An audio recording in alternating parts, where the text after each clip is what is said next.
लगता है कि हमारा नंबर कम हो जाएगा, मैं दूर पढ़ रहा हूँ, पैसा लगता है, मम्मी पापा क्या सोचेंगे, अगल बगल के लोग क्या सोचेंगे।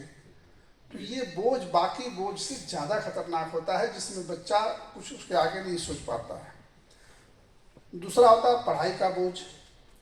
पढ़ाई का बोझ है कि इतने सारे सब्जेक्ट, इतने सिलेबस, इतनी सारी चीज़ें, इतने उसके पाठ्यक्रम कि वो बच्चा समझ नहीं पाता है कि हम इसकी तैयारी कैसे करें।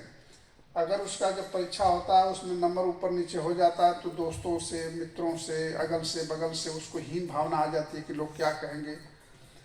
ऐसे वक्त में उससे निकलने के लिए ज़रूरत है कि बच्चे के अंदर एक ऐसा मनोबल हो जिससे इन चीज़ों को वो सहन कर सके, इससे निकल सके। ऐसे कैसे हो सकता है? बच्चा तो बिल्कुल बालमन है। मैं जब 17 साल का था तब इस संस्थान से जुड़ा था, जब 11th क्लास का स्टूडेंट था। 17 साल की उम्र मामूली उम्र होती है, क्योंकि उस समय मन और तन दोनों ऊर्जा अपने पूरे वेगोवेग पे होती है। उस समय उसको दिशा देने की ज़रूरत होती है कि उसको आदमी एक डाइवर्जन सही दिशा दे, क्योंकि उस समय की स्पीड इतनी फास्ट होती है कि अगर बच्चा आतंकवादी बनना चाहे तो दुनिया की कोई ताकत रोक नहीं सकती, और वह विद्वान बनना चाहे तो दुनिया की कोई ताकत नहीं रोक सकती है, क्योंकि दोनों ही ऊर्जा उसके पास अपने टॉप लेवल में होती है। और इसलिए जब बच्चा पढ़ता है तो उसको बहुत सहेजने की ज़रूरत होती है, पेरेंटल की ज़रूरत होती है, माता पिता को बच्चे का डिजायर समझने की होती है, उनको बहुत प्यार से समझाने की ज़रूरत है। कल ही मैं अखबार में पढ़ा कि एक नाबालिग बच्ची थी, उस मोबाइल उसके पिता ने डांट के छीन लिया तो उसने सुसाइड कर लिया।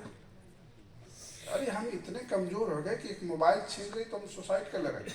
क्या माँ बाप के प्रति हमारी निष्ठा खत्म हो गई, या माँ बाप के प्रति भावना खत्म हो गई, या माँ बाप के हमारी जो सोच है उसके प्रति हमारी सोच बदल गई है?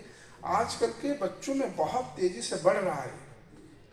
ऐसे में निकालना सबसे पहले ज़्यादा जरूरी है माँ बाप को ध्यान देने की, क्योंकि मैंने देखा है कि जो बच्चे माँ बाप से बड़े करीब होते हैं तो अपनी हर बात शेयर कर लेते हैं, क्योंकि आजकल सोसाइटी बड़ी तेज़ी से बदल रही है।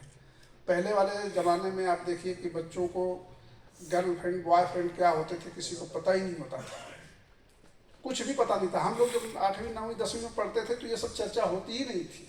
आज के 20-25 साल की पहले की मैं बात कर रहा हूँ। आज वो स्टेटस, आज वो समय नहीं है। और ये सब चीज़ें क्या होती है, बच्चे के मन को कमज़ोर करती है, क्योंकि ये सब चीज़ें व्यर्थ पैदा करती हैं, ये सब चीज़ें निगेटिव पैदा करती हैं, उसकी एनर्जी को डाइवर्ट करती हैं।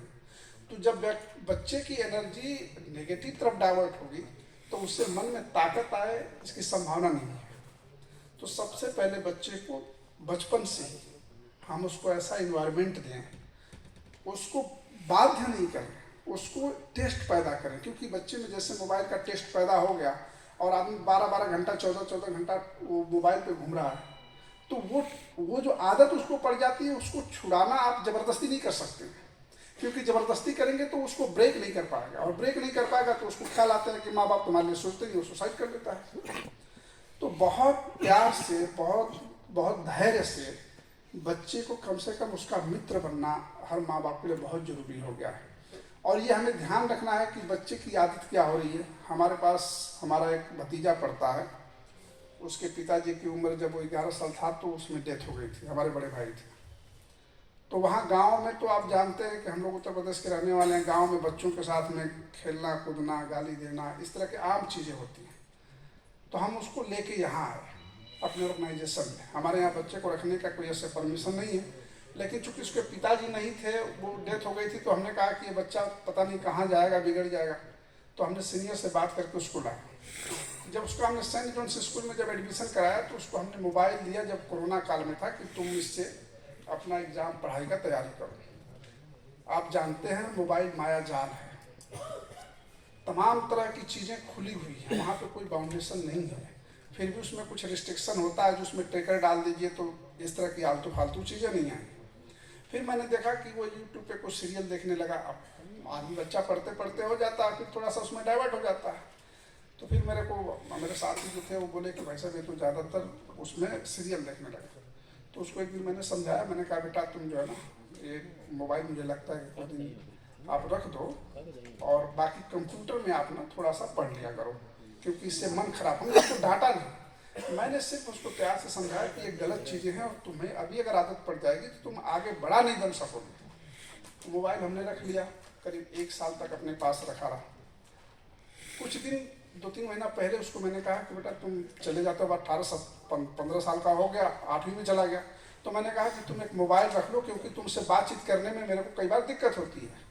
तो उसका जवाब सुनिए उस बच्चे का कि चाचा ये मोबाइल मुझे मत दीजिए क्योंकि इससे काम से ज़्यादा तो मेरा मन भटकाने वाला होता है। अब वो बच्चा जो मोबाइल के बिना रह नहीं पाता था वो ऐसे मेरे को सलाह दे रहा कि चाचा मुझे मोबाइल मत दीजिए। मैं सुन के हैरान हुआ। हमने कहा कि ये बच्चे की मानसिकता है, क्योंकि उसको हमने बहुत प्यार से ही कहा। आज भी अगर उसको कुछ होता है, कुछ बात उसके सामने आती है तो मैं सिर्फ कहता हूँ कि बेटा ये अच्छी चीज़ नहीं है, क्योंकि इसी तरह नाम खराब होगा, तुम अच्छा आगे नहीं बढ़ सकेगा। उसको बैठ के समझाते हैं, वो दोबारा उसको रिपीट नहीं करता है। अगर हम उसको डांट के, फटकार के, ज़बरदस्ती करें तो फिर बच्चों जो साथी सहपाठी होते हैं वो बच्चे तरह तरह के होते हैं, अलग अलग संग दोष होता है, तो उसमें उसका मन भटक सकता है। तो हम ये ध्यान रखें कि बच्चे से अच्छी सोच और अच्छे काम के लिए प्रेरित करें, क्योंकि इससे ही बच्चे में वो ताकत आएगी जिससे चाहे वो परीक्षा हो, चाहे विपरीत परिस्थितियां हो। जब अंदर की ताकत होगी, आपके प्यार की ताकत होगी, तो बच्चा उस चीज़ को फेस कर सकेगा, आपको बता सकेगा। इसलिए आज के समय में बहुत इस चीज़ की ज़रूरत है। और आजकल तो देखिए सोसाइटल केस तो इतने हो रहे हैं। आप सिरोही जिले में, मुझे नहीं लगता कि 2 दिन, 3 दिन, 4 दिन में, हम तो मीडिया से जुड़े हैं, कोई ऐसी केस ना होती हो जिस दिन सोसाइटी और इस तरह की खबरें ना आती हैं। तो आज हमारे जो अंदर की ताकत है, वो ताकत हम अंदर से कमज़ोर हो चुके हैं। जब आदमी अंदर से कमज़ोर होता है तो बाहर की परिस्थिति को कभी वो नहीं झेल सकता है। तो हमें सबसे ज़रूरत है कि जैसे हम अपने शरीर को ताकतवर बनाने के लिए